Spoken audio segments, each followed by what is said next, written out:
Hello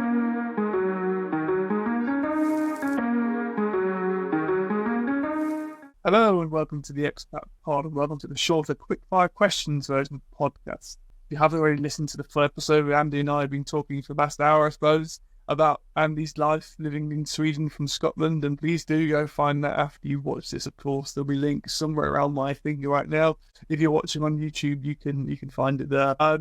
Andy, as I needed to at the start, this is essentially just a bit of fun. It's only so I could have a short of the podcast to help promote itself. But also I found it quite fun to do, and it seemed to be a quite light-hearted end to a long recording session. So the first kind of question I'm asking you and ask everyone is, what's your favourite place you've ever lived? Favourite place I've ever lived? Like, for a long space of time or for a short space of time? Either. It can be either. Go for both. You've got time. I love living in Gothenburg, actually. I think it's my favourite city that I've lived in, and it's very nice in terms that you're in the city, but it's not so busy, and it's very nice in terms of the landscape and the lakes around. I was going to say lochs because I'm Scottish. The lakes around and the archipelago islands and the sea, so you're by the sea and you can go swimming. So yeah, it's a really nice outdoorsy city. But I think one city that I really like, and it's not so far away from Gothenburg, is Copenhagen. I actually think Copenhagen is a really nice city, and I have been there, lived there for like 2 weeks with work once, and been there for many weekends, and I think it's just a really cool city to live in, and some really nice.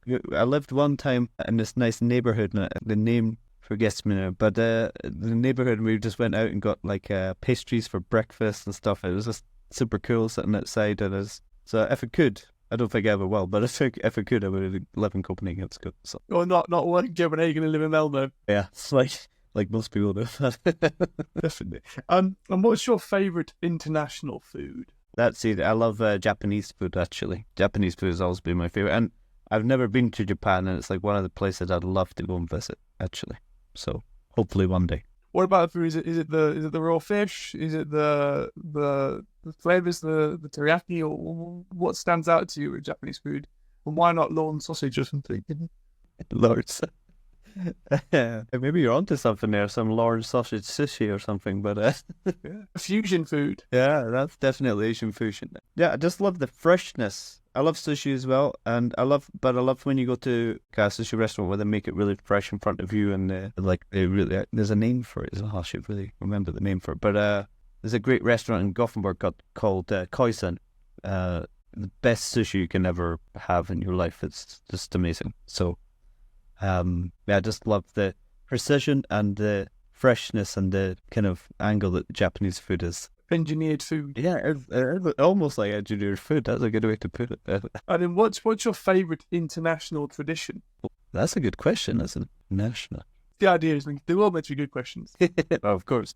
You've planned them. I mean, is it cheesy to say Christmas? Well, but that's not international, is it? Not everyone. No, because that's what you have at home. Like Midsummer would be an international tradition for you, or that kind of thing. I actually quite like Midsummer in Sweden. I would say that's one of my favourites now, I would say.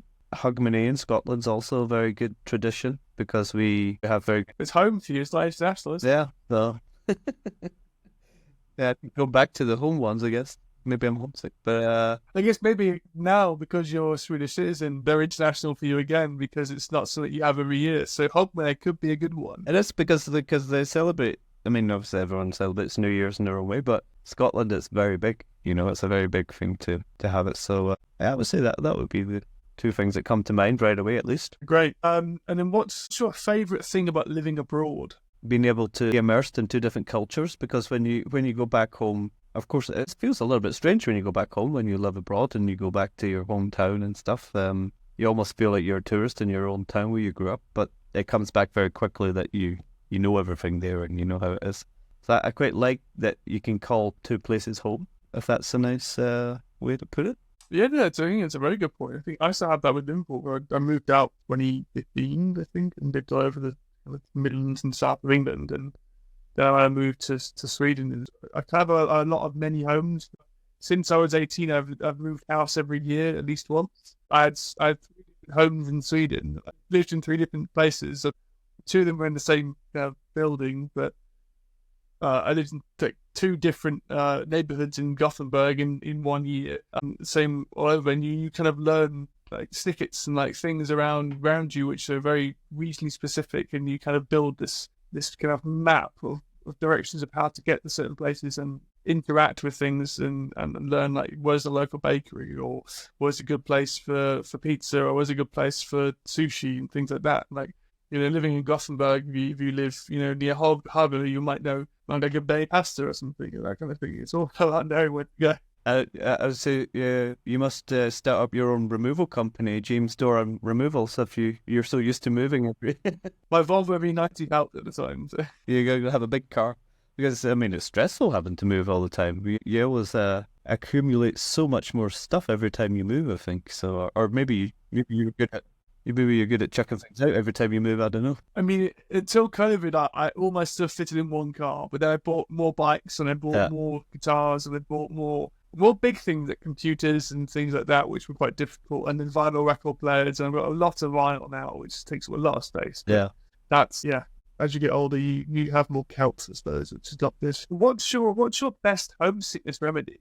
My best homesickness remedy is actually to pick up my guitar and play some Scottish folk music. Okay. Is that Proclaimers? Or? I wouldn't class Proclaimers as folk music, but no, I love to play like some like Caledonia or Wild Mountain Time, or even like things like Old Lang Syne and stuff. To me, that's a nice way just to think about home and to do that, but also to call home as well. To always make sure to call home, or at least have something in the works or plans to always have a visit at some point in the year or something. I mean, it's quite easy to get back to Edinburgh from Gothenburg. There's a direct flight, so there's no excuse to always just have something planned to make it home for a weekend or something, because that's a nice feeling. It's always in your head, I'm going to go home that weekend in a month or two, or a couple of weeks. So that's something that helps me to beat the homesickness, is call home, play some Scottish folk music, or always make sure to try and visit as much as you can. I think you touched right there with the flight path to Edinburgh is much better than the Midlands where I live now. My girlfriend moved to Edinburgh whilst I was in Sweden, and our relationship really got improved because of the frequency we could see each other, and like fraction of the cost of a carbon footprint for the roof. But there's a kind of a point where you have to look after your relationship, if you're thinking about that, and just take the hit or offset it or something. Exactly. It's more important to build those relationships and work on them. Yeah, I agree. I've been there myself, so I agree with you. And what's the hardest thing about living abroad? It might be tangent onto that, I suppose. I think we spoke about it earlier about learning language, and we can sit here and have a great conversation on the podcast and have a good laugh together. And I feel like even though I've got to a point where I can really get by and speak a lot of Swedish, I still can't be myself in language. You're not as confident, you're not as jokey or fun. And that is quite hard to deal with sometimes, because like even if you want to speak Swedish and be in the culture, you can't be your normal self really. So unless you switch to speak English again, common trait. But then they might not understand your personality in English, because vocabulary is great in English speaking Swedes, but it's still not as full as someone who's got it as a first language, and you might know better idioms or better puns. Just go over the heads of people because hear the language in the same way. I've actually had to adjust coming from Scotland. Of course, we speak quite with a strong accent, and so I actually have to adjust my accent now. And when I go home, my brothers and friends, why are you talking like that? Why you did? Yeah, then it comes back after a few days being home. It will come back, But then I go back to Sweden and I need to start slowing down again to make people understand me again. So, bit of long. Good point that we touch on, because you adjust the way you speak so people understand you. I found that I became better at speaking English since moving abroad, because I speak very quickly in English, and by speaking to people who don't speak English as first language more, you do have a slower cadence of speech, and you do think about the choice of words more. The vocabulary you use is probably a bit more rudimentary, but it's more focused, it's more purposeful to get the message across in a concise way, which someone could understand who maybe doesn't have the 30 years of living in England to know random words, but they know the majority of them and they can work them out. But especially when it comes to Americanisms as well. They're quite annoying. Going to my next question, what's the best phrase you've learned whilst living abroad? Like in the local language, you mean? Well, any language. So it could be anything you've learned. It could be a phrase you've just picked up from an Australian or a Spanish person. But I'm guessing it might be a Swedish one. Like I learned that was it you can't slide you're sliding on a shrimp sandwich was like someone who's just had everything given to them was quite a funny one that I've heard. Yeah. Or lagom was good as well. Yeah, lagom was. I was actually going to say lagom. I think lagom's a great one. Sorry, I stole it from you. You stole that one, but because I love when, especially in Swedish, they have like a good word for things. I mean, lagom is perfect, kind of nice general situation, like this conversation we're having. It's a nice lagom conversation. It's a Goldilocks word, I think. Yeah, it's just nice to, and fika as well, like having a coffee or knubbel, like a pulse.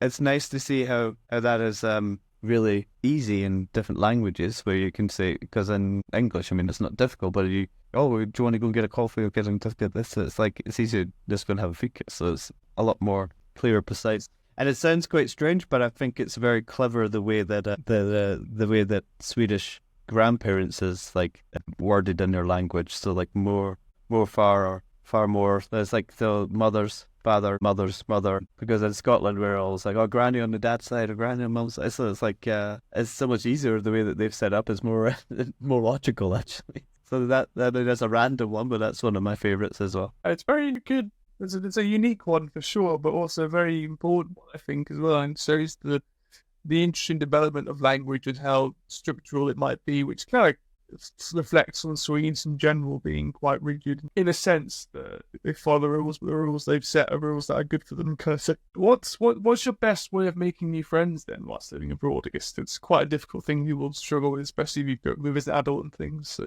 I think for when I first moved to Sweden, like we mentioned in the larger podcast, the longer one, when I joined a band when I first moved to Sweden, so joined some fellow musicians, and that was a really easy way to make friends actually. Through music, and so finding natural ways there, and then and luckily at work we make good colleagues and make friends that way. So hanging out with friends after work and stuff as well. So I think at least have a good hobby that you can meet new people through, and it doesn't need to be music. It can be anything. You can meet people through any hobby really. And then a workplace where you can have colleagues that you're close to as well. So. Have some feature to one-on-one. Didn't you mention SFE was a good place you met friends as well? So President there, SFE is a Swedish immigrant, which the government put on for people to learn Swedish. No, that's good actually. I forgot to mention that. So yeah, I mean, I went there, did all the courses and completed all the courses, and I made a couple of good friends out of that as well. And it's people that are in a similar situation. Actually, they weren't from the UK, but they're from other places around the world, so that was kind of cool as well. So you make friends from other countries too. So yeah, I actually forgot all about that to mention, so that was good. What's your best thing to do in your new city?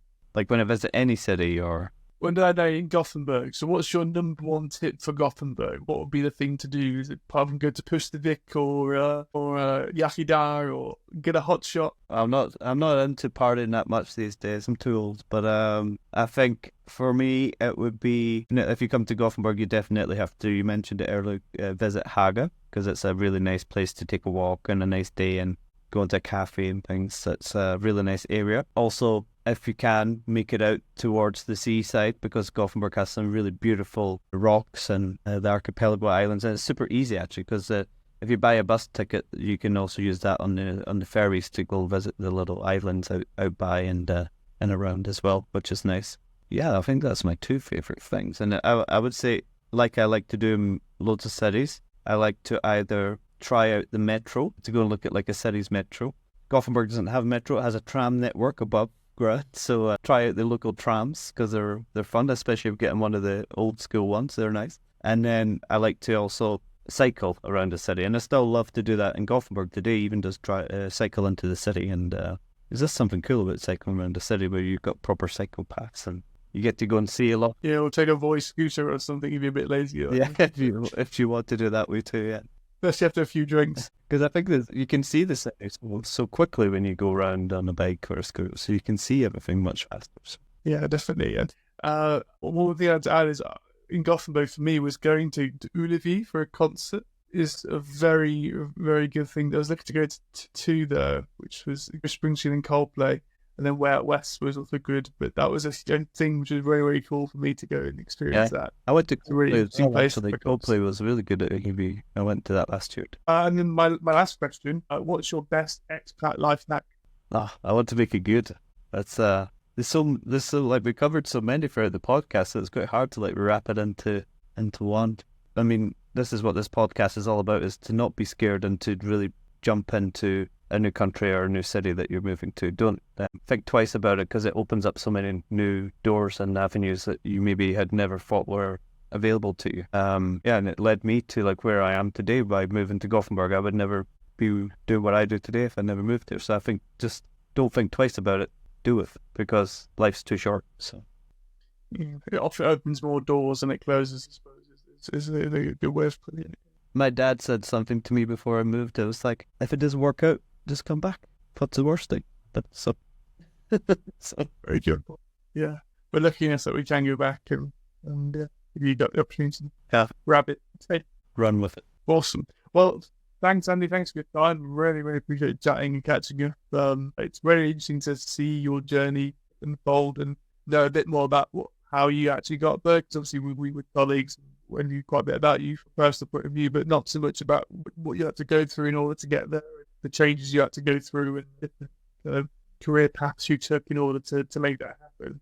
Which is something I've found with a lot of people I've been doing podcasts through who I'm friends with as well, is you go deep into a topic with someone and you would not normally do because it's not really something you need to do. So it's quite nice to have that new kind of level of understanding of someone's life and someone's journey, which is for me a wonderful thing to be a part of and understand more. So thank you for sharing that. Thank you for your generosity with time as well, especially in your busy schedule pre-wedding and whilst launching a car. Yeah, 2 cars. 2 cars and a phone, I think. I wish you all the best in that too, and I look forward to catching up with you outside of this call and yeah. Likewise.